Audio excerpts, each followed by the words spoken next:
Ang granada na may makulay nitong kulay at maraming mga buto ay isang prutas na matagal nang nakakuha ng atensyon ng mga tao at kultura sa buong mga siglo.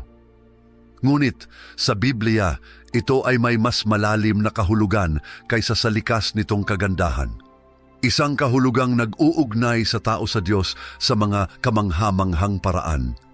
Ngunit bakit ang prutang ito sa gitna ng marami pang iba ang napili? Ano ang ipinapakita nito? Ang nasa likod ng granada sa Biblia ay isang katotohanan na kaunti lang ang nakakaalam, ngunit malapit mo nang maunawaan. Upang maunawaan ang kahulugan ng prutang ito na puno ng misteryo, kailangan nating balikan ang isang panahon kung saan ang mismong banal na aklat ay hindi lamang tumutukoy dito, kundi ipinapakita sa atin ang kahulugan at kahalagahan nito sa isang konkretong paraan.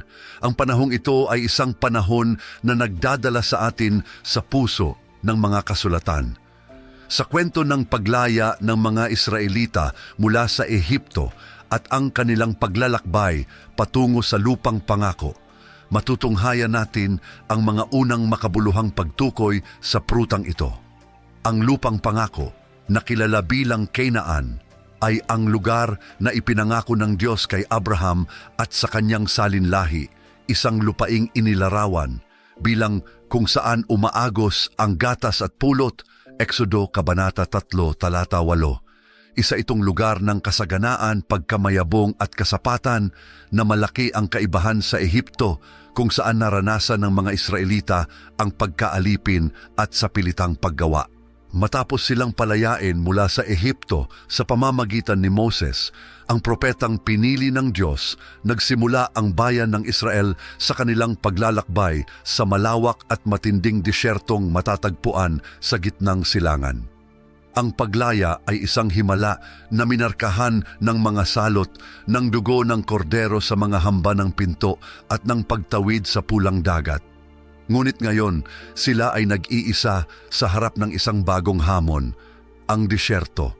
Ang disyerto ay isang lugar ng kakulangan at katahimikan, kung saan ang buhay ay tila nahihirapan upang magtagumpay. Isipin mo ang libu-libong tao na naglalakad sa ilalim ng matinding sikat ng araw, habang ang buhangin ay sumisipa at sumusunog sa kanilang mga paa. Nakaligtas sila mula sa mga tanikala ng Ehipto, ngunit ngayon ay humaharap sila sa isang kapaligirang walang garantiya ng kaligtasan. Ang kapaligirang ito, malawak at hindi pa nasusuri, ay nagsilbing paalala na wala silang ibang takbuhan kundi ang Diyos. Ang daan patungo sa lupang pangako ay hindi isang diretsyo o madaling ruta. Sa halip ng mabilis na daan, pinangunahan sila ng Diyos sa pamamagitan ng mahaba at matinding disyerto.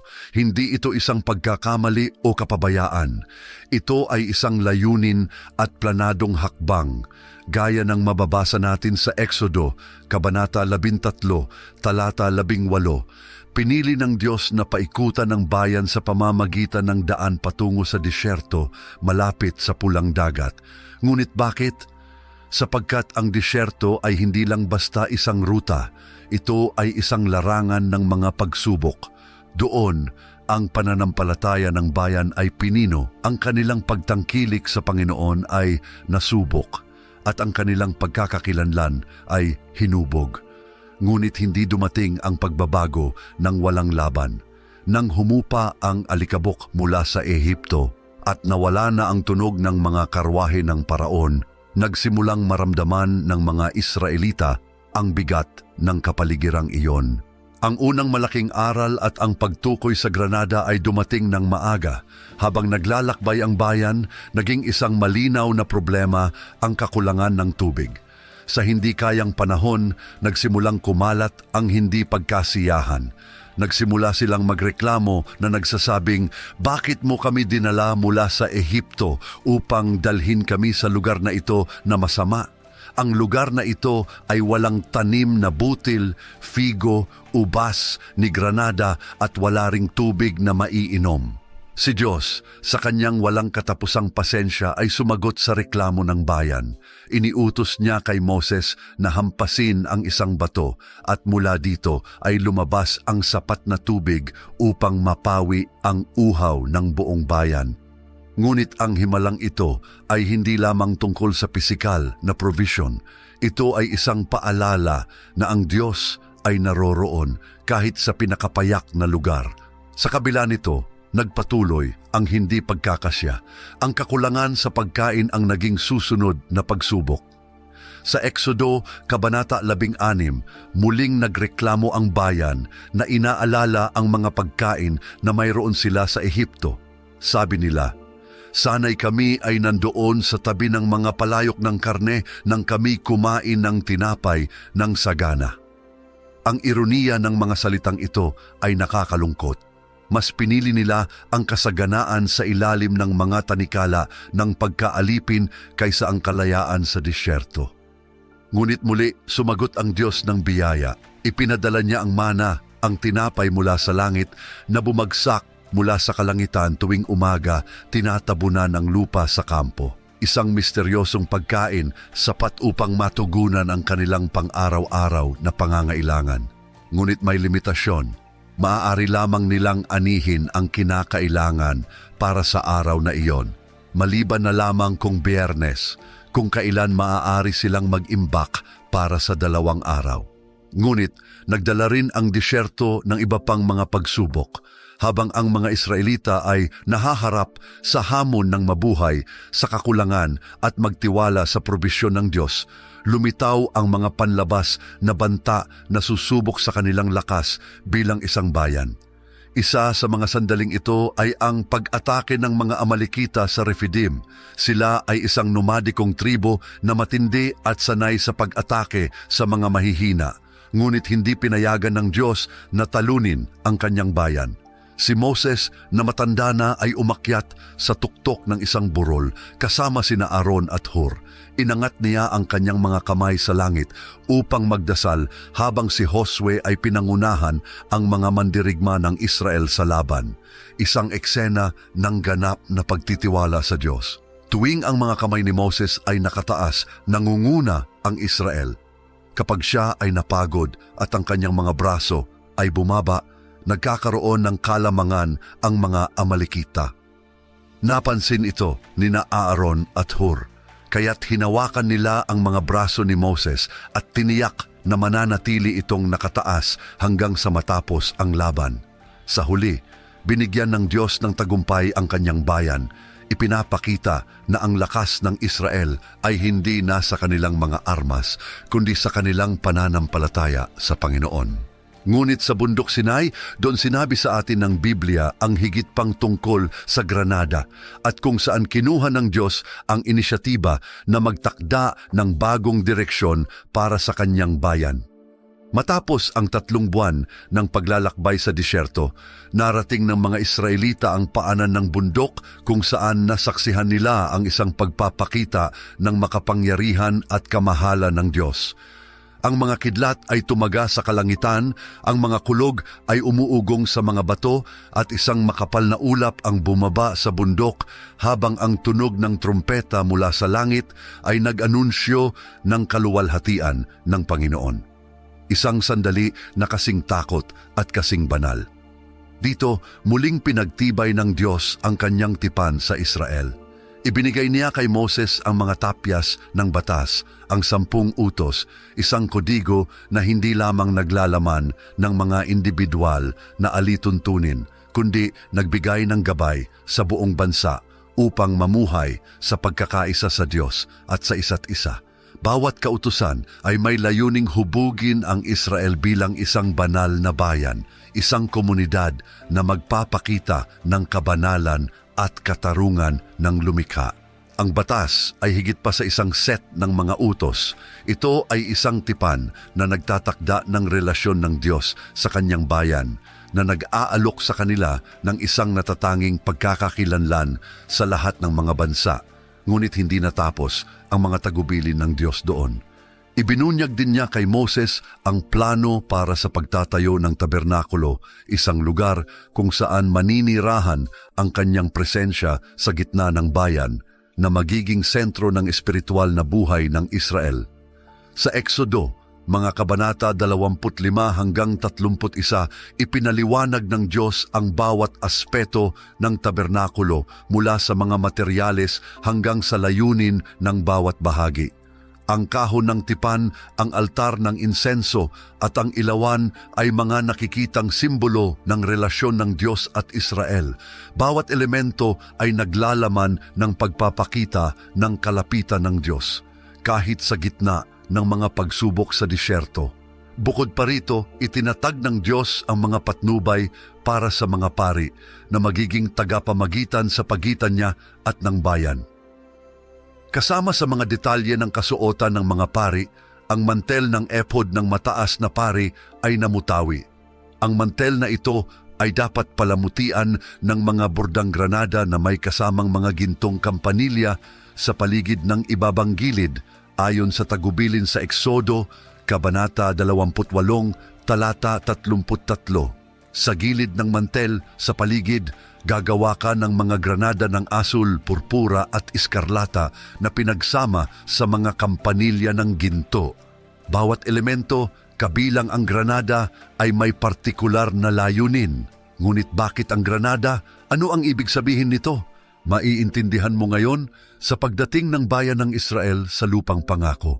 Sa tabi ng ilog Jordan, si Moses, na matanda na at alam na hindi siya makakapasok sa lupaing iyon kasama ang bayan, ay nagpadala ng 12 espiya upang tuklasin ang Kainaan. Ang mga lalaking ito ay kumakatawan sa 12 tribo ng Israel at ang kanilang misyon ay alamin ang kalagayan ng lupa at ng mga tao na naninirahan dito. Sa loob ng 40 araw, naglakbay ang mga espiya sa mga burol, lambak at mga lungsod ng lupaing iyon na, ayon sa Diyos, umaagos ng gatas at pulot. Nang bumalik sila, nagdala sila ng isang matibay na patunay ng kasaganaan ng Kainaan.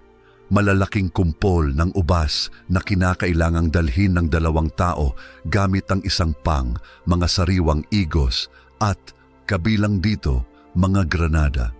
Isang kamanghamanghang tanawin, isang sulyap ng pangakong ibinigay ng Diyos na naging tunay. Sa konteksto ng lupang pangako, ang granada ay naging isang simbolo ng malalim na kahulugan.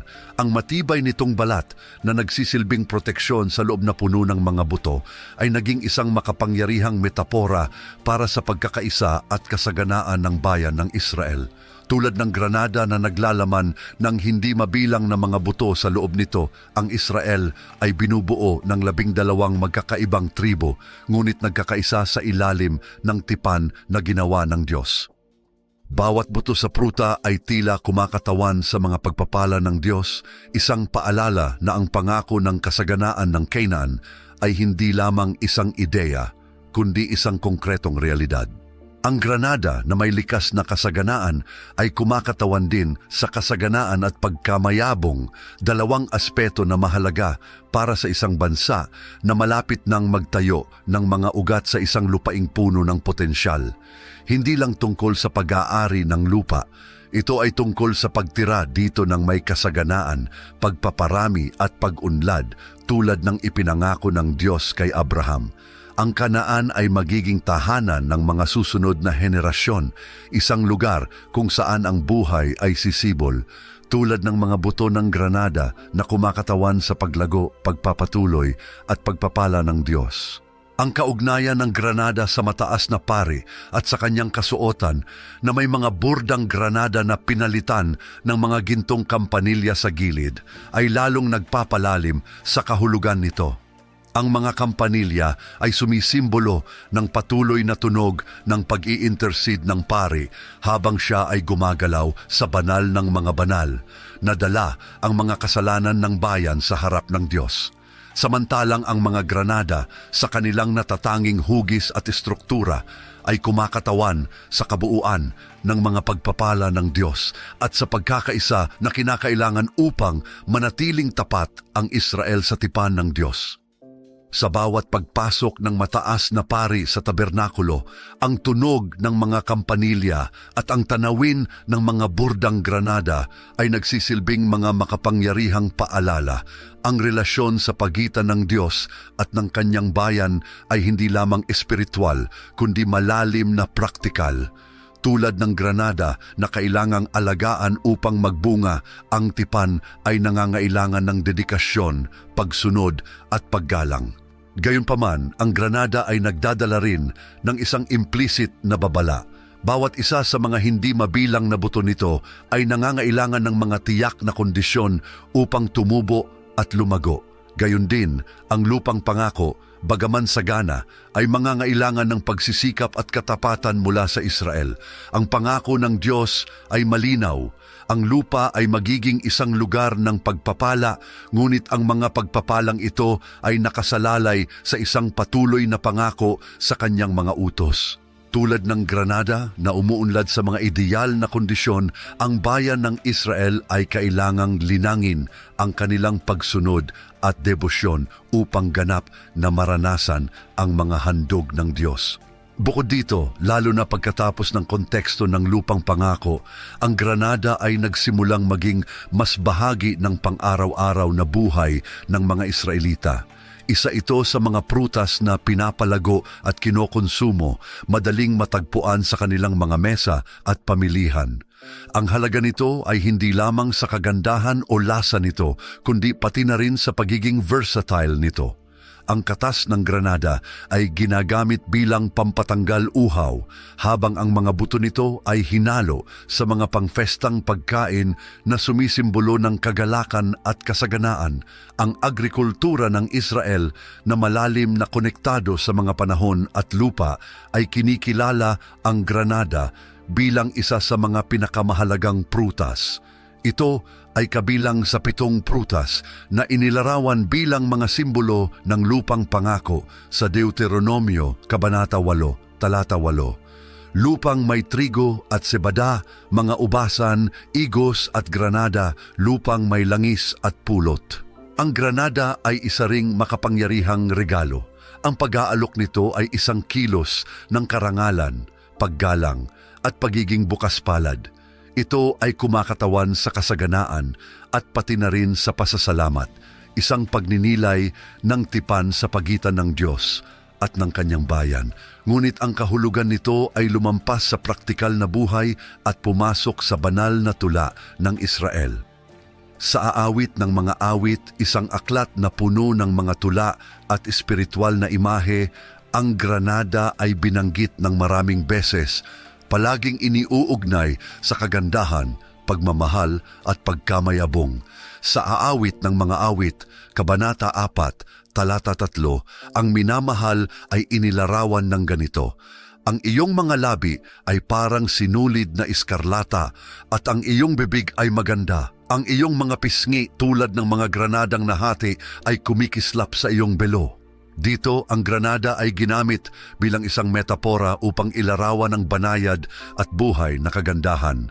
Ang mga pulang buto nito na kumikislap ay sumasalamin sa pagmamahal at pagnanasa, ngunit pati na rin sa lalim at pagkamayabong na bumubuo sa relasyon ng minamahal at ng minamahal na tao.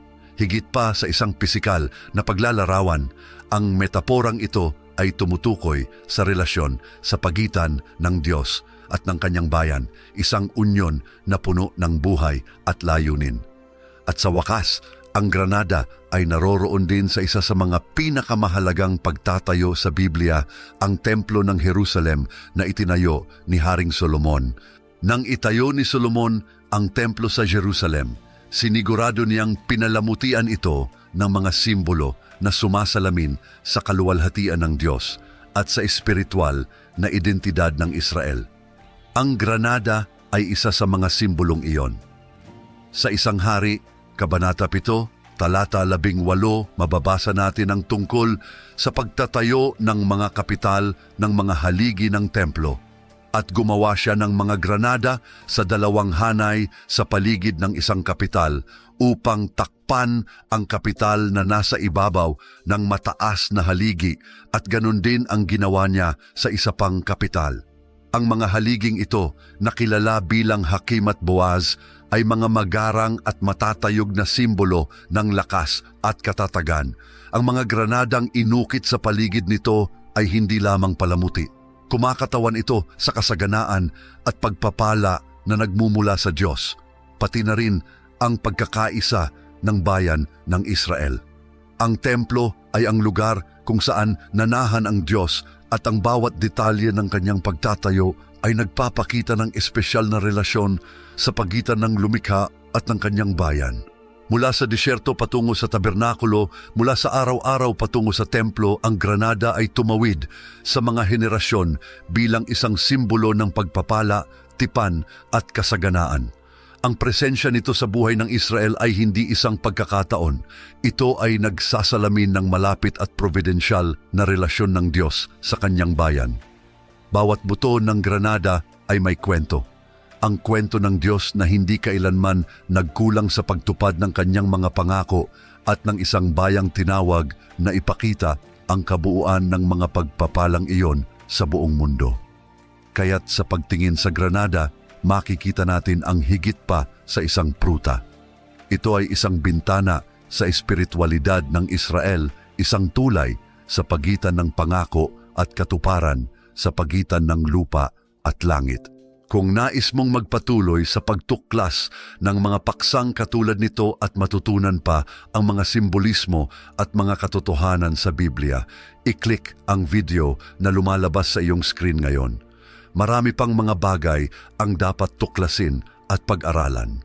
Maraming salamat sa iyong pagdalo at naway pagpalain ng Diyos ang iyong paglalakbay sa pananampalataya at kaalaman. Magkita-kita tayo sa susunod na video.